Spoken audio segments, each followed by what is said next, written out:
Ouais, exactement. Ça va aller rapide. Donc, Bezrat Hashem, on va continuer sur l'Ilchot Hanouka. Donc, troisième cours sur Hanouka. On avait parlé Shabbat. Qu'il est interdit de profiter des Nerot de Hanouka, contrairement aux Nerot de Shabbat. Les Nerot de Shabbat, ils sont là justement pour ne pas qu'on ait une embûche face à nous et qu'on trébuche. Ok. Ils sont là pour Onek Shabbat, pour qu'on puisse profiter de la lueur, pour qu'on puisse manger à la lueur d'une bougie, etc., etc. Donc on voit que les Nerot de Shabbat, contrairement aux Nerot de Hanouka, c'est au contraire, ils sont là pour illuminer. Alors que les Nerot de Hanouka, ils sont là pour Pirsouminissa, pour publier le Nes, mais il est complètement interdit de profiter de cette lueur-là. C'est pour cela d'ailleurs que Chachamim ont été metaken de mettre un shamash. Le shamash, il est là justement pour plusieurs raisons. L'une des raisons, c'est quoi? C'est justement pour ne pas qu'on profite des lueurs de Hanouka, mais on profite de la bougie du shamash. Ok? S'il y a quelque chose, une coupure d'électricité, on ne sait pas où c'est, etc., au moins on utilise la lueur du shamash. On ne sait pas qu'est-ce qu'on utilise exactement. Ok? C'est pas délimité. La lueur n'est pas délimitée. Mais on se dit que non, ce que je profite, c'est la lueur du shamash. Une autre raison qu'on avait vue, c'est pourquoi c'est interdit d'utiliser. Pour quelle raison c'est interdit de profiter de la lueur du shamash? On avait dit c'est comme au temps du Beth Amikdash, la menorah et tout ça, qu'il était interdit de profiter de la lueur de la menorah. Et on avait expliqué que même si le Midrash nous dit que cette lueur-là dépassait le Beth Amikdash et allait sur plusieurs contrées, etc., et que les gens profitaient de cette lueur, c'est pas un profit qui était interdit là-bas. L'interdit de profiter de la lueur de la menorah se trouvait dans le Echal même. Ok. Après ce qui se passait avec le miracle que la lueur se dispatchait dans plusieurs endroits, etc., cette lueur-là n'était pas interdite. Donc, c'était l'explication qu'on avait vue. Maintenant, ce qui est intéressant de savoir, c'est qu'est-ce qui est interdit de faire à côté des lueurs de la bougie. Ok. C'est quoi les choses qui sont interdites? On a dit Shabbat, justement dans le cours qu'on a fait Shabbat, on a dit que c'est une des raisons pour laquelle les femmes ne font pas de travaux durant la demi-heure après l'allumage. Pour quelle raison? Parce que justement pour leur rappeler qu'il est interdit de faire aucun travail devant les lueurs de Hanouka. Même si on a le shamash et qu'on pourrait profiter, etc., c'est uniquement en secours, quoi, ce shamash. Mais les quatre là, une femme ne fait pas de travail pendant la demi-heure après l'allumage pour justement se rappeler qu'il est interdit de faire aucun travail. Maintenant, c'est quoi les choses qui sont permises? Les choses interdites, c'est toutes les choses qui demandent une certaine, un certain iyun, un certain approfondissement comme ça. On est obligé de une certaine concentration, exactement, une certaine concentration. Ce qui demande une certaine concentration, automatiquement, on a besoin de la lueur, ok, de la lueur des bougies, ok. Donc ça, c'est interdit. Et qu'est-ce qui demande autant de concentration? Par exemple, coudre, ok, ce genre de choses, c'est interdit. Coudre, repasser, ce genre de choses. Donc, toutes ces choses-là sont interdites. Maintenant, il faut savoir que, par exemple, faire le repas, préparer les beignets, pendant cette période-là, il n'y a pas de problème. Ok, parce que ça ne demande pas non plus une concentration extrême qui a besoin des lueurs de la Hanouka pour pouvoir, dans l'absolu, je parle théoriquement, on n'a pas besoin de la lueur des bougies de Hanouka pour s'illuminer, pour pouvoir cuisiner. Ok, donc c'est pour cela que c'est permis de cuisiner durant cette période-là. Une femme, les tzorach mitzvah, je ne vais pas rentrer dans les détails, elle a le droit d'aller se doucher. Ok, elle a le droit d'aller se préparer. Il n'y a pas de problème aussi pendant cette demi-heure-là. Maintenant, il est évident que pendant cette demi-heure-là, il faut faire en sorte que ce soit un zman vraiment de Gdusha Vetahara, un moment dans lequel on peut raconter aux enfants ce qui s'est passé durant Hanouka, pendant la période de Hanouka, même parler de Ilchot Hanouka. En tout cas, faire en sorte que cette demi-heure-là soit vraiment une demi-heure à laquelle on évolue et on puisse, Bezrat Hashem, intensifier sa Avodat Hashem. Parce qu'encore une fois, comme je vous l'avais dit la dernière fois, durant Hanouka, il n'y a pas grand-chose. En fin de compte, il y a une demi-heure dans la journée, on est pris par cette mitzvah-là. Le matin, on a le Hallel, très bien. Mais à part ça, on n'a rien d'autre. Le Sefer Torah, le Hallel, mais rien d'autre. Ok, Hanouka, il n'y a rien. Il n'y a rien du tout. Donc, en fin de compte, il faut faire en sorte que pendant cette petite période-là qu'on a dans la journée, qu'on a la mitzvah de Hanouka, il faut faire en sorte que pendant cette période-là, on puisse intensifier sa Avodat Hashem. Parce qu'encore une fois, Hanouka, il est là justement pour se rappeler. C'est un rappel. comme beaucoup de choses, Sukkot c'est un rappel. Zecher Mashaya dans le Midbar avec la Nene Kavod, Pesach, Zecher le Korban Pesach, etc. Zecher Yetziat Misraim. Shavuot, on se rappelle dans le désert quand ils ont reçu la Torah. Rosh Hashanah, il est là pour se rappeler. Bon, en fin de compte, c'est un Zikaron, ok, pour Akadosh Baruch Hu, plus pour se rappeler de toutes les bonnes actions que l'on fait, etc., etc. En tout cas, tout est un rappel. Purim, Zecher Aman, pardon, le Aman Racha, Achashverosh. Donc, tout ça sont des rappels. Hanouka aussi, c'est un rappel. Rappeler les miracles. Il peut travailler pendant cette demi-heure. Hein? Il pourrait travailler, l'homme, pendant cette demi-heure. Ah, il est pas institué par ce minag-là. Il est pas, c'est ça, hein, mais on sait pas. Si, il y a une raison, mais Ah bon?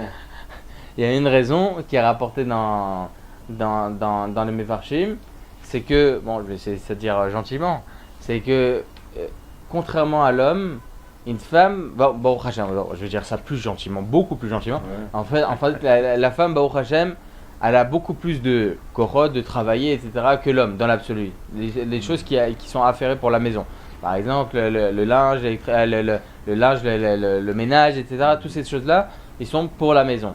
Donc, étant donné qu'on allume la Hanouka à l'intérieur de la maison, l'homme en général, bien sûr qu'il aide sa femme, il y a tout ce genre de choses, mais il a moins de hall, il a moins de joug que sa femme. Donc, en fin de compte, la femme, elle a plus de risques d'enfreindre l'interdit de profiter des nérodes de Hanouka. C'est pour cela qu'elle est plus instituée à cela. Bon. Et si par exemple elle est infirmière, elle pourrait travailler dehors ou bien. Hein? Elle pourrait travailler dehors. Ah, il y a fait mode. J'avais demandé, je vous l'avais dit, je crois ça. J'avais demandé au Rav Israël Yosef il y a quelques années déjà, quand il n'était même pas encore grand rabbin. Je lui avais demandé, je lui avais dit, Rav, j'ai vu un Shraïch, c'est le Rav Eliashiv qui a écrit. Le Rav Eliashiv, il dit là-bas que si la femme elle se trouve au travail à 10 km, et l'homme c'est lui qui allume à la maison, par exemple sa femme elle lui dit vas-y allume, c'est mieux d'allumer à l'heure plutôt que de m'attendre. Là, c'est une mala, c'est très très bien. Alors l'homme il va allumer, et c'est bien que pendant cette demi-heure là, si le boss lui autorise, ou bien elle est auto-entrepreneuse, etc., je ne sais pas, en tout cas, elle a la possibilité de s'arrêter pendant ces demi-heures là, alors c'est bien qu'elle s'arrête. Et je lui avais fait montrer ça au Rav. Le pied de l'accélérateur. Voilà. Et je lui avais fait montrer ça au Rav. Il m'a dit Ma'anien et tout, et Baruch Hashem il a écrit dans son dernier Yaakov Joseph, il l'a rapporté, il a dit c'est bien, s'il y a une possibilité, c'est bien de le faire. C'est bien qu'elle s'arrête et tout ça. Tov. En tout cas, les endroits à allumer maintenant. Ça, donc, c'est les interdits de faire, les choses qui sont interdites de faire devant la Hanoukia. Il faut faire attention donc de ne pas profiter. D'ailleurs, faire une photo à côté des lieux de la Hanoukia. Par exemple, il n'y a pas d'électricité, il n'y a rien. Et j'ai envie de me faire une photo à côté de la Hanoukia pour qu'on puisse me voir. Est-ce que j'ai le droit ou pas? J'en profite en fin de compte. Alors, le Rav Israël qui dit dans son nouveau Yaakov Joseph, il dit qu'il n'y a pas d'interdit. Tout ce qu'on interdit, c'est vraiment de faire un travail, etc., qu'on profite vraiment. Là, le profit, c'est quoi? Il n'y a rien. C'est un profit jusqu'au. Bon, je sais que c'est de me voir, c'est une mala quand même, ok.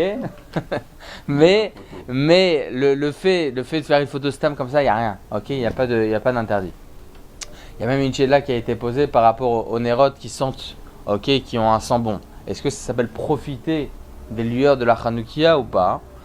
Tout l'interdit, c'est de voir de la lueur, ok, et non pas les choses qui en ressortent de cela. Même s'il y a une bonne odeur qui en ressort, s'il y a des bougies odorantes, il n'y a pas d'interdit. Tov. À part ça, Véler, Exactement. Mais pourtant, Reya, il n'y a pas de Meïla. Et là, il y a quand même l'interdit. Il a écrit comme ça dans la Maseret Meïla, et c'est rapporté dans plusieurs autres Masertot, qu'il y a un interdit de Meïla. C'est quoi Meïla? Ce sont les choses qui sont Egdesh, Kadosh, qui appartenaient au Betamikdash, qui a interdit d'en profiter. Maintenant, comme on l'avait dit la dernière fois, on avait dit que c'est interdit de profiter. On n'a rien le droit de profiter d'un quelque chose qui appartient au Beth Amikdash, quelque chose qui est Kadosh. C'est pour ça qu'on avait dit que la nene le bracha qui est ma'al. Ok, tout celui qui profite de ce monde-ci sans faire de bracha, c'est comme si qu'il avait fait meila. Et par contre, il y a certaines choses qui ne concernent pas l'interdit de meila. Par exemple, profiter des senteurs du korban, par exemple. Ok, il y a un korban qui est en train de brûler et ça sent bon, les encens, ça sent bon, il n'y a pas d'interdit. La vision, il n'y a pas d'interdit non plus. Ok, voir et profiter de cette vision-là, quelque chose qui n'a pas dans le Beth Amikdash, il n'y a pas d'interdit. Reya, et écoutez, justement, au contraire, c'est les chants, ils étaient là pour justement qu'on profite, justement qu'on qu'on puisse regarder comment ça se passait, la venue du Korban et tout ça. Donc ces trois choses-là, ces trois sens-là, donc entendre, écouter, donc profiter de quelque chose en écoutant, ou bien de le voir, vision, ou bien de le sentir, il n'y a pas d'interdit. Et pourtant, c'est interdit de profiter de la lueur de la Hanouka, parce qu'on a expliqué plusieurs raisons pendant Shabbat. Une des raisons, c'est la menorah elle-même. L'intérêt, c'était interdit d'en profiter. Top. En tout cas, ça c'est par rapport à l'interdit de l'Ishtamesh Leor Hanouka. Maintenant, ce qui est intéressant, c'est une personne qui est au travail. Est-ce qu'il doit allumer au travail ou pas? Une personne se trouve, elle a un magasin, est-ce qu'elle doit allumer là-bas ou pas? Avec bracha, sans bracha? Est-ce que la Hanouka qu'ils allument les Chabad à l'extérieur doit faire bracha, sans bracha? Toutes ces choses-là, je vais essayer d'en parler très rapidement parce que ça ne me concerne pas spécialement. En tout cas, il faut savoir qu'une personne qui se trouve au travail, alors tout le inyan de Adlakat Nerot Hanouka, c'est uniquement Ne'erishu Beto. Ok, c'est uniquement à la maison. Ce qui n'est pas ma maison, il n'y a pas de misva, il n'y a pas de chiyuv. Il n'y a pas de chiyuv. À la synagogue, c'est une institution rabbinique qui a été faite au temps des Géonim. Par rapport aux gens, une des raisons, c'est par rapport aux gens qui n'avaient pas de maison justement et qui n'avaient aucune possibilité d'allumer, parce que même un SDF, il ne doit pas allumer à l'endroit où il dort, c'est l'endroit où il habite. Étant donné qu'il n'a pas d'habitation, ok, donc il doit pas allumer là-bas. Un SDF d'ailleurs, la seule possibilité qu'il a, Hashem Erachem Bezrat Hashem, il n'y ait plus de SDF du tout, parce que c'est très très très très dur, Hashem Erachem chez l'Oneda. Mais en tout cas, une personne comme ça, d'abord premièrement il faut l'inviter, il n'y a même pas de Sheila, Birla, il faut faire en sorte de faire Achnasat Ochim. Si bien entendu c'est quelqu'un qui est connu et qui n'y a aucun problème de drogue ni rien, c'est évident. Mais mis à part cela, un SDF, il a uniquement 2 brachot à faire le premier soir et les autres soirs c'est une bracha. Lorsqu'il voit les bougies de la Hanouka d'une autre personne qui sont allumées chez lui et tout ça, alors il fait la bracha de chez Hassanissim et chez Riano le premier soir. À partir du deuxième soir, c'est uniquement chez Hassanissim. Ok, parce que là justement c'est la misa de chez Hassanissim la Votenu, c'est la misa de Hanouka, c'est Pirso Minissa. Donc là il doit faire cette bracha là au moins. D'ailleurs je voudrais revenir sur un point que j'avais dit la dernière fois. Et c'est une erreur de ma part. J'avais dit que Pirso Minissa, c'est uniquement pour les juifs. Et c'est une erreur. C'est complètement une erreur. C'est-à-dire que si une personne habite dans un immeuble de 15 étages, et il habite au 13e étage, et face à lui il a un immeuble, il peut faire Pirso Minissa avec les immeubles comme on avait dit. Mais si c'est des goïms, j'avais dit que si c'est des goïms, il n'y a pas de Pirso Minissa. C'est faux. C'est complètement faux. J'ai dit vraiment une erreur. Que même avec les goïms, il y a le inyan de Pirso Minissa. C'est pas seulement avec les juifs. C'est pour ça que si une personne habite en hauteur, en France ou n'importe, et face à elle, il a un immeuble où il y a des goïms là-bas, il y a aussi le lien de Pirso Minissa, il allume à sa fenêtre, même de l'intérieur, mais au moins à sa fenêtre. Ok? Top. Ça, c'était important que je le rappelle. La bracha sur la vision des lumières de quelqu'un, c'est pas seulement quelqu'un qui a cohabité, même quelqu'un qui est en voyage. Oui, effectivement. Bon, j'ai donné un cas, c'est vrai, plus. Exactement. Ce que j'ai parlé maintenant, c'est important de le préciser, Khazak. Que lorsqu'une personne elle a aucune possibilité d'allumer, c'est pour ça que j'ai parlé d'un SDF spécialement, qu'il n'y a personne qui allume pour lui, n'importe, mais même si une personne elle est en voyage, il n'y a personne qui allume chez elle, ok, personne n'allume pour elle à la maison, ni sa femme, ni personne, et personne ne peut le rendre quitte, ni rien, il peut envoyer aucun chaliard pour allumer pour lui, ni rien, et que lui il est en déplacement, il n'a aucune possibilité lui-même d'allumer, il se trouve dans l'avion, il a 15 heures de vol, ok. Il sait très bien que lorsqu'il arrivera à destination, il arrivera après l'heure de la Hanoukia. S'il est à l'hôtel, il peut allumer. Hein? Non, j'ai dit dans l'avion. D'accord, mais s'il est à l'hôtel. Alors à l'hôtel, c'est un autre dîne. Je vais en parler justement maintenant. Justement, je vais en parler maintenant. S'il est dans l'avion et tout ça, même si c'est pas grave, je vais justement en parler. S'il est dans l'avion, il n'a aucune possibilité d'allumer. Ok, il va pas commencer à allumer la Hanoukia dans l'avion. Ok, il se fait têche le mec. Il essaie dans les toilettes parce qu'il peut pas allumer ailleurs. C'est un grand Pirso Minissa. Ah oui, là, c'est un grand Chilul Hashem aussi. Un grand Pirso Manès de Chilul Hashem. Extraordinaire. Donc, en tout cas, allumer l'avion, c'est effectivement impossible. Donc, il n'a aucune possibilité d'allumer et personne n'allume pour lui. Alors, dans ce cas-là, Dans ce cas-là, si, bon, là dans l'avion, dans l'absolu, il ne peut pas faire chasse à Nissi, mais il n'y a aucune autre Hanoukia. Ok, mais en tout cas, dans un cas où la personne n'a aucune possibilité d'allumer et personne n'allume pour lui, alors là, effectivement, il y a la bracha de Misha Hasanissim et Shechan le premier soir et les autres soirs Misha Hasanissim. Ok. Maintenant, dans un hôtel, on est invité à l'hôtel justement le Shabbat ou je ne sais quoi, et là, on ne sait pas comment faire. On se trouve dans un hôtel. On sait très bien que la sécurité interdit, la direction interdit d'allumer dans les chambres. Ok. Donc là, il y a un problème. Qu'est-ce qu'on fait? Nerishu Beto, ma baït à moi pendant ce Shabbat-là, c'est la chambre. C'est pas l'hôtel. Alors, comme ça, il dit le Rav, dans un nouveau avec Joseph, il dit comme ça que la possibilité d'allumer. Hein? On allume et on reste une demi-heure à côté. Alors, il a fait Meot. C'est ce que lui, il a fait. Il a témoigné lui-même ça. Il a dit que lui, il a allumé dans sa chambre. Qui ça? Le Rav lui-même, le Rav Yitzhak Yosef. Il a allumé lui-même dans sa chambre. Il est resté à côté pendant une demi-heure pour pas qu'il y ait de problème, Chazesham, sécurité, etc. Il est resté à côté pendant une demi-heure. Il a éteint. Et après, il a éteint. Avec Ok. Avec bracha, bien sûr. C'est sa maison, c'est tout ce qu'il faut. C'est tout ce qu'il faut. Donc, il a allumé avec bracha et tout ça. Maintenant, c'est évident que si Chazesham, ça peut causer un Chilul Hashem ou je ne sais quoi, il est avec des goyim et tout. Alors là, dans ce cas-là, il y a une autre possibilité.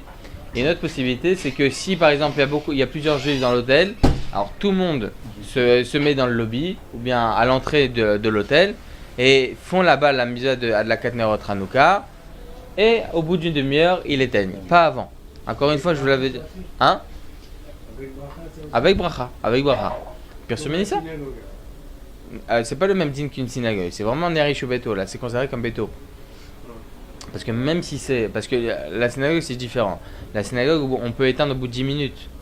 On peut éteindre au bout d'un quart d'heure. Le pire souminissa qui est fait dans les synagogues, comme je vous l'avais expliqué c'est la dernière fois, c'est que la synagogue, ça a été instituée par les Géonim, parce que justement pour les gens qui n'avaient aucune autre possibilité d'allumer. Ok. Donc en fin de compte, ils se rendaient quittes par la synagogue. Très bien. Ils se rendaient quittes par la lueur, et voilà, ils ont fait Pirso Menissa, ils ont fait de la misva de Pirso Menissa. Maintenant, c'est institué aussi pour une autre raison, c'est justement Pirso Menissa des Rabbim. Parce que étant donné que dans la Gemara c'est écrit à cause du danger qui pouvait être existant à l'extérieur, alors Chachamim ils ont institué Manichot Shulchan Vedayo, donc on doit allumer à l'intérieur de la maison. Il n'y a plus de Pirso Menissa des Rabbim, il n'y a plus de publication du Nes par un public. Ok, en public, il n'y a plus de ça. Donc les Gonim ils ont institué de faire à la synagogue justement pour qu'il y ait un Pirso Menissa des Rabbim, un Pirso Menissa en public. C'est pour ça qu'à la synagogue, on ne peut pas allumer les nérodes de Hanouka s'il n'y a pas un minimum 10 personnes. Donc, je ne vais pas rentrer pour l'instant dans cela, mais en tout cas, voilà. Pirso Menissa, lorsqu'on se trouve à l'hôtel, c'est d'allumer en bas, ok, ou bien à l'intérieur, encore une fois, faire très attention et rester à côté pendant une demi-heure et tout, ou bien si Chazesham, ça peut causer un Chilul Hashem. Alors là, effectivement, on allume à l'entrée de l'hôtel et on est tous là-bas pendant une demi-heure et tout ça, et après, on éteint. Lorsqu'une personne elle a invité chez quelqu'un, ok, on a invité le soir ou bien Shabbat, ok. Alors si on repart dormir à la maison, alors il faut allumer à la maison. Je parle pas de Shabbat pour l'instant, ok. On a invité par exemple à 17h. Ici en Israël, l'allumage c'est à 17h. On a invité à 17h chez quelqu'un pour l'allumage et pour manger les beignets et pour raconter Divrei Torah et raconter le Sibour de Hanouka et tout ça. On a invité, alors on va là-bas très bien. Mais on ne se rend pas quitte par leur allumage. L'allumage, on se rend quitte uniquement à la maison, étant donné que c'est notre baït et on va pas dormir là-bas, ok. Là, étant donné que le zman de chiyuv il est encore existant lorsque j'arrive chez moi à la maison, jusqu'à l'Ota Shachar, on avait dit qu'on a le zman de chiyuv. Les 4 là, c'est pendant la demi-heure, Bedi Avad, on peut même après. Donc, étant donné que le zman de chiyuv, j'arrive à la maison pendant le zman de chiyuv jusqu'à l'Ota Shachar. Donc le zman de chiyuv, le chiyuv il se trouve à la maison. Ok, c'est pour cela que lorsque j'arrive à la maison, même si c'est à 22h, 23h, le méchané, j'allume à la maison et avec bracha. Ok. Si par contre le Shabbat on a invité, et là ça va être différent. Pourquoi? Parce que le Shabbat on va être invité, on va arriver avant Tzatat Kochavim bien évidemment. On va arriver même avant Shabbat. On avait déjà dit ça, on l'avait dit pendant Shabbat, bon, on va essayer d'en reparler maintenant très très rapidement. C'est que le Shabbat, on allume tout d'abord, avant Shabbat bien entendu, on allume tout d'abord la Hanoukia et ensuite on allume les lueurs de Shabbat. Pour quelle raison? Le Shulchan Aruch, il dit comme ça, dans les Chot Hanouka, on est Choshesh la vie du Baal à la Chot Gedolot.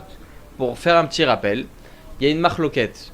Tous les Rishonim, la plupart des Rishonim contre Baal à la Chot Gedolot. Ok? Le Baal à la Chot Gedolot, il dit Yesh minag biksat nashim, comme ça d'ailleurs il le rapporte le Shulchan Aruch dans Siman Resh Samer Gimel, Siman 263. Il y a un minag chez certaines femmes de faire tout d'abord l'allumage. Je parle de Shabbat, exclusivement Shabbat et que Shabbat. Je ne parle pas d'une pirlade de l'allumage de la Hanoukia. Il y a le minag chez certaines femmes d'allumer tout d'abord les bougies de Shabbat et ensuite de faire la bracha. Pour quelle raison? Parce qu'on est choshesh de faire rentrer le Shabbat par la Hadlaka. Comme ça, il dit le Baal Chod Gedolot. Le Baal Chod Gedolot, lui, il dit uniquement. Ah, il a fait Meod. Le Mahario, qui est rapporté par le Ramal dans Siman 263, le Mahariv, lui, il dit que quoi? Il dit que c'est pour cela que. Il dit comme ça. On prend le Shabbat. Non, pardon. Le Baal Chod Gedolot, il dit on prend le Shabbat par la Hadlaka. Ok? On prend le Shabbat par la Hadlaka. Et le Mahario, il dit que quoi? Il dit c'est pour cela qu'on doit faire tout d'abord l'allumage et ensuite on doit faire la bracha. Comme ça, il dit le Mahario dans le Rama. En étant choshesh, en craignant la vie du Baal à la Chod Gedolot, qui lui pense que on prend le Shabbat par la Hadlaka. On s'en fout ça. Ah, il a fait. Par la Hadlaka, mais de toute façon, s'il fait la bracha avant, la Hadlaka c'est après, donc il n'y a pas de problème. Ah, il a fait mieux. Le problème, c'est que ce Mahario, c'était un Charon. Ok, ça fait partie d'un Charonim. C'était il y a 550 ans. C'est vrai, c'était Bisman Atefer, c'est ce qu'on appelait Bisman Atefer. C'est entre les Rishonim et les Acharonim, mais lui, il était considéré comme étant un Charon. Ok, lui, il a craint la vie du Baal à la Chod Gedolot. Il s'appelait le Mahario. C'est un diminutif. Hein. C'est même He Resh, plus loin Yud. Ok, c'est une abréviation. Je sais plus comment il s'appelle exactement. Mais en tout cas, lui, il dit c'est pour cela, étant choshesh, en craignant la vie du Baal à la Chod Gedolot, qu'on fait tout d'abord la Hadlaka. Je parle de Shabbat exclusivement. Maintenant, je ne parle plus du tout de Hanouka. On fait tout d'abord la Hadlaka des Nerot de Shabbat et ensuite on fait la bracha des Nerot de Shabbat. Le problème, c'est que la plupart des Acharonim, la plupart des Rishonim, ils pensent pas comme lui. Pourquoi? Parce que même si on est choshesh, Ma'abaya, le Baal à la Chod Gedolot, il dit que quoi? Il dit qu'on est choshesh, que c'est par la Hadlaka qu'on fait rentrer Shabbat. C'est uniquement par la Hadlaka, pas par la bracha. Donc c'est quoi le problème qu'on fasse la bracha avant? On a un din dans la Maseret Psachim. Kol ha-mizvot berkatan over la asiatan. Que toutes les mizvot, on doit faire la bracha avant l'accomplissement de la mizvah. Donc faire la bracha après, c'est considéré comme étant bracha levatala. Lui, le Mahario, il dit que quoi? Il dit pour ne plus être choshesh, pour ne pas craindre de ce problème-là de bracha levatala, que les femmes mettent les mains face aux yeux, comme ça ils profitent pas de la lumière, comme ça. C'est un avis d'un grand Acharon il y a 550 ans, etc. Mais là on a un problème de Safek Bracha Levatala. Les Fachot Safek, au moins Safek Brachot Levatala. C'est pour cela que la halacha, et encore une fois je le redis même 50 fois, la halacha il faut faire très très attention à cela, surtout pour les Sfaradim, de faire la bracha avant la hadlaka. Et ceux qui pensent que c'est un minag, qu'ils ont eu de leur père, etc. Et on a un klal qui dit comme minag l'ombrim Safek Brachot la hakel. En cas de coutume, on ne dit pas Safek Brachot la hakel. Donc les Chawa, eux, ils peuvent suivre et faire la hadlaka et ensuite faire la bracha. Ce minag-là n'a jamais existé. Ce minag-là, il est arrivé des Ashkenazim qui sont venus à cette même période-là dans les pays séfarades, Tunisie, Maroc, etc. Le Chida lui dit que c'est un minag, et pourtant, la plupart des Acharonim, ils disent que ce minag n'a jamais existé. Ok? Les plupart des Acharonim disent que ce minag n'a jamais existé. Donc là, on a un réel Safek Bracha Levatala. C'est pour ça qu'il faut vraiment faire attention et faire la bracha avant la hadlaka. Mais en tout cas, pour revenir, le Bag, il dit quand même, on parle plus du tout de la bracha. Le Baal à Chod Gedolot, il dit que par la hadlaka, on fait rentrer le Shabbat. Ça veut dire, dans l'absolu, on fait la bracha, on fait la hadlaka de Nerot Shabbat, et là, de suite, la femme, elle a pris sur elle le Shabbat. Ok? Donc c'est fini. Donc, en étant choshesh, en craignant la vie du Baal à la Chod Gedolot, le Shulchan Aruch dit, étant donné que facilement, c'est ce qu'il dit d'ailleurs dans le Bet Yosef, dans les Chot Hanouka, on peut facilement craindre la vie du Baal à la Chod Gedolot, même si on ne suit pas la vie du Baal à la Chod Gedolot, comme il le dit dans Siman 263, et il dit là-bas qu'on ne craint pas, c'est pour ça que si une personne elle a oublié de faire quelque chose, etc., une melacha, Après, la Hadlaka, une femme elle peut le faire, il n'y a pas de problème. C'est bien de faire un Tnaï une fois par an qu'on ne prend pas Shabbat. On ne prend pas Shabbat par la Hadlaka. Mais quand même, étant donné que facilement on peut craindre la vie du Baal Halachot Gedelot, c'est pour ça qu'on allume tout d'abord la Hanoukia et ensuite on allume les bougies de Shabbat. Et vous allez me dire maintenant, ah, mais de toute façon, c'est la femme qui prend Shabbat, c'est pas l'homme. On ne parle pas de ça. C'est-à-dire, si demain on parle d'une veuve, etc., voilà, elle prend sur le Shabbat par la Hadlaka, donc on est Rochesh, donc elle devrait faire. Non, l'homme pour Chachamim, on avait dit, à partir du moment où Chachamim dit instituer quelque chose, c'est pour tout le monde. C'est pour cela que l'allumage de la Hanouka doit se faire avant, et ensuite l'allumage des bougies de Shabbat. Si la chose n'a pas été faite de cette manière-là, et la femme elle a oublié, elle a allumé tout d'abord les nérodes de Shabbat, on peut allumer, comme on a dit, on peut allumer les bougies de la Hanouka sans problème. Pourquoi? Parce qu'on ne prend pas le Shabbat par la Hadlaka. Même si on n'a pas fait de Tnaï. Même si on n'a pas fait de Tnaï, surtout que là c'est l'homme qui va allumer, donc il n'y a plus du tout de problème. En tout cas voilà, si une personne... On est invité là. Alors justement, on revient par rapport à l'invitation, on est invité maintenant. Donc l'allumage de la Hanoukia se fait chez la personne chez qui on est invité, chez l'hôte. Ok, les nérodes de Shabbat ensuite sont allumés. Et maintenant on a invité, nous on reste tout ça là-bas Shabbat. Est-ce qu'on doit allumer dans notre chambre ou pas? Ah, c'est une question, c'est Baït, c'est notre maison à nous. Alors il y a écrit comme ça que l'allumage de la Hanoukia se fait par l'hôte. Pourquoi? Parce que Je fais ça. par l'hôte. L'hôte. Non, celui qui est invité, non. Non, pas celui qui invite. C'est celui qui invite. C'est ça l'hôte, non? Non, c'est le bar là-bas. Voilà. Je veux pas dire de jolis mots. Voilà, exactement. Celui qui nous a invités, c'est lui qui allume. Pourquoi? Parce que c'est lui qui nous donne à manger, c'est lui qui, c'est lui qui nous a invités. Donc, en fin de compte, nous on participe rien du tout au niveau financier pour le manger, pour les salades, pour ces choses-là. On a allumé chez nous. Non, la veille de Shabbat. On peut allumer après les plages. Oui, je suis d'accord avec vous. Mais il faut qu'on soit là. Faut que ça paye.